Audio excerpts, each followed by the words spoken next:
Okay, we are now into week number 8 of the MLS season. That's roughly the quarter pole, if you will, right? A quarter of the season down.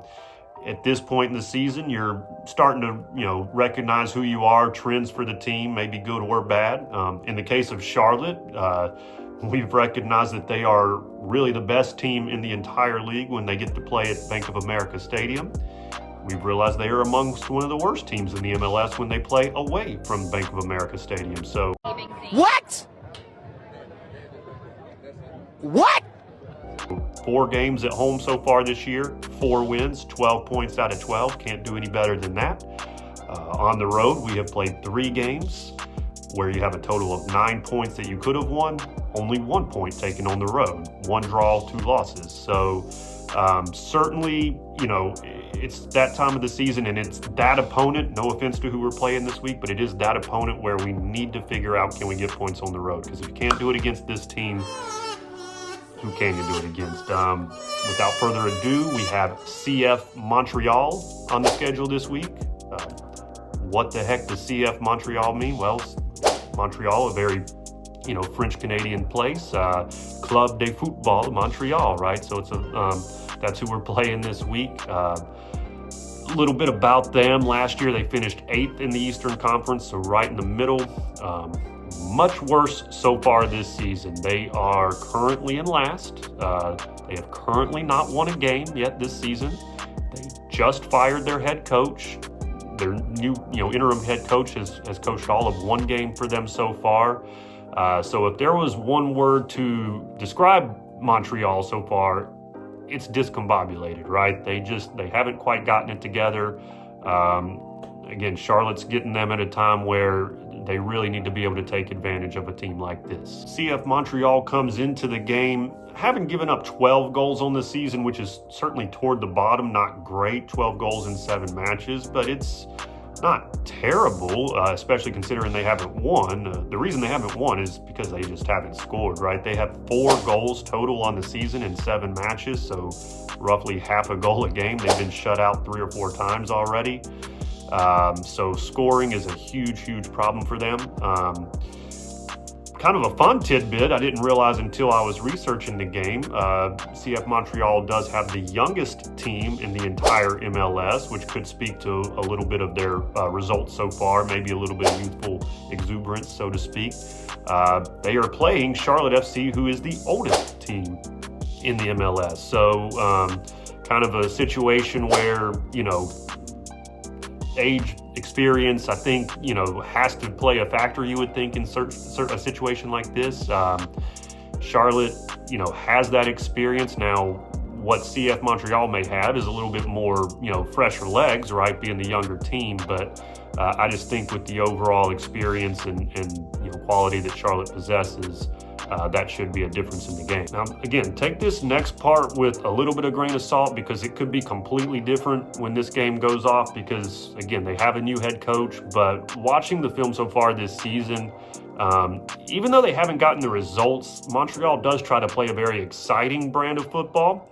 They're very high pressing. They only have 3 at the back. I'll kind of show you what I mean by that in the film breakdown here in a second.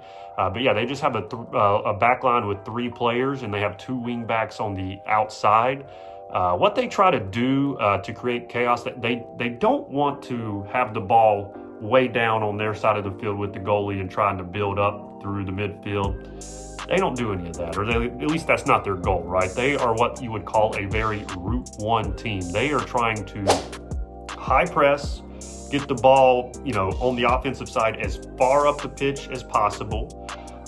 So they're trying to turn you over, as far up the field as they can. Or if you do get it down here, what they're going to do if they get it, if your team gets it down to their defense and they're, trying to, play out from the back, they're just going to be booting it down the field, again, trying to get the ball to their main man, Prince Owusu. He is a central striker. They'll, consistently play long balls to him, and very similar to the way Charlotte will do with Patrick Agyemang. They're both built the same way, him and Owusu are.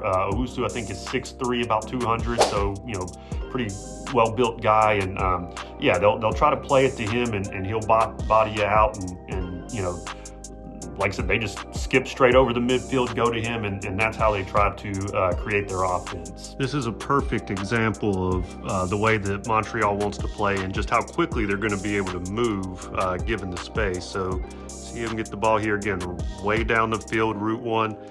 That's Prince Owusu. Again, that's their main guy. They're going to want to boot it over the field, over the top of all the midfield like they did there to him all day long.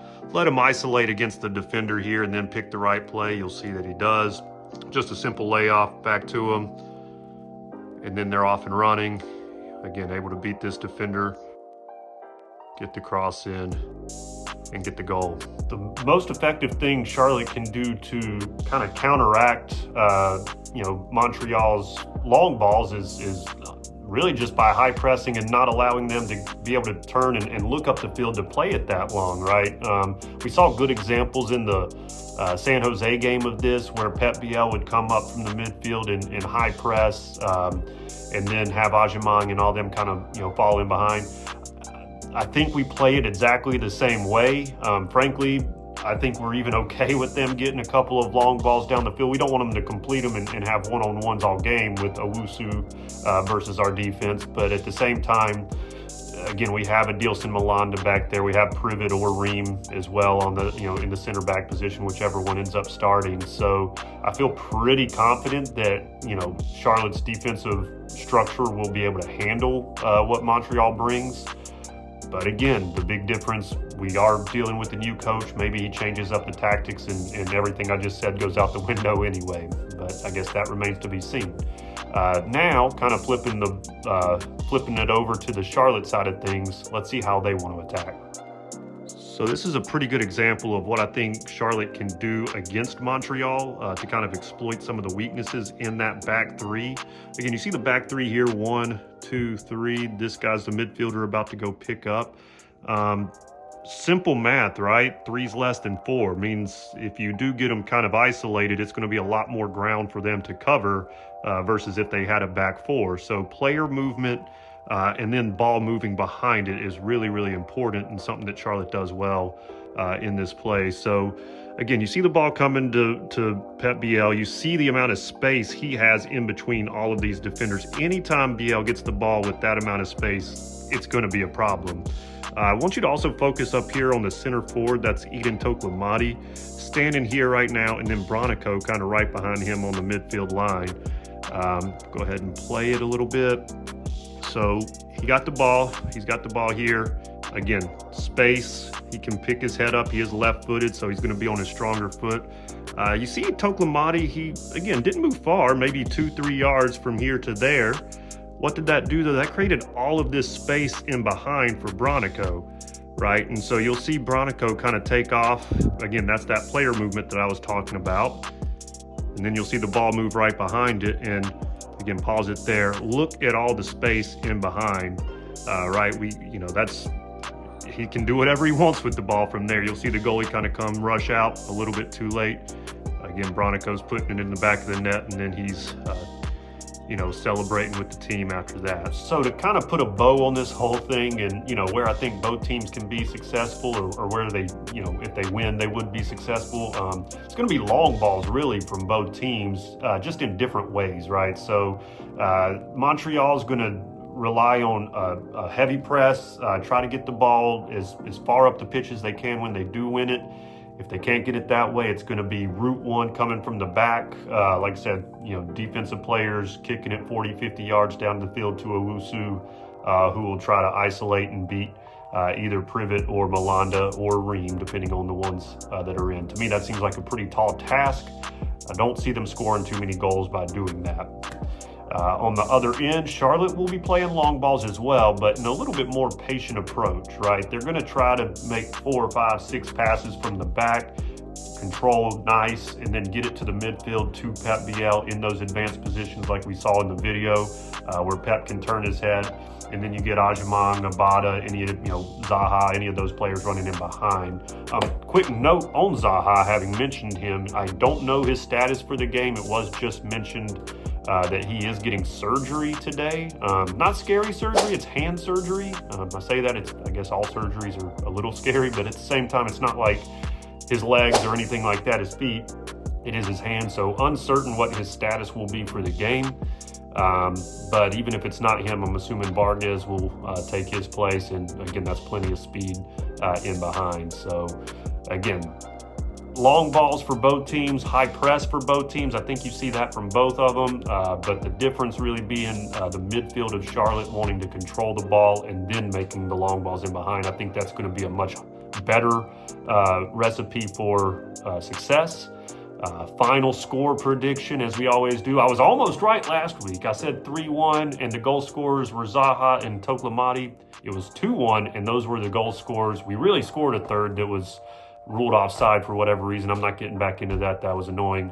But hey, your boy's on fire, so he's catching fire. I think I got it. I think I'm going to get it exactly right this week. It'll be the first one. So we're going to go to the same score. Charlotte 3, Montreal 1. I will say the goal scorers this week, I think Ajimon gets himself a brace, doing exactly what we just described, those long balls in behind where he can run in. It's a perfect game for him. He'll get 2.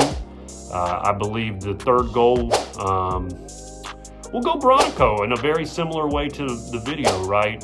Where hopefully Ajimon or Toklamati, depending on the one that's in, can move that center back out of the way and have the midfield come in behind and score it. So again, Charlotte 3, Montreal 1. That's all 3 points, as always, for the crown.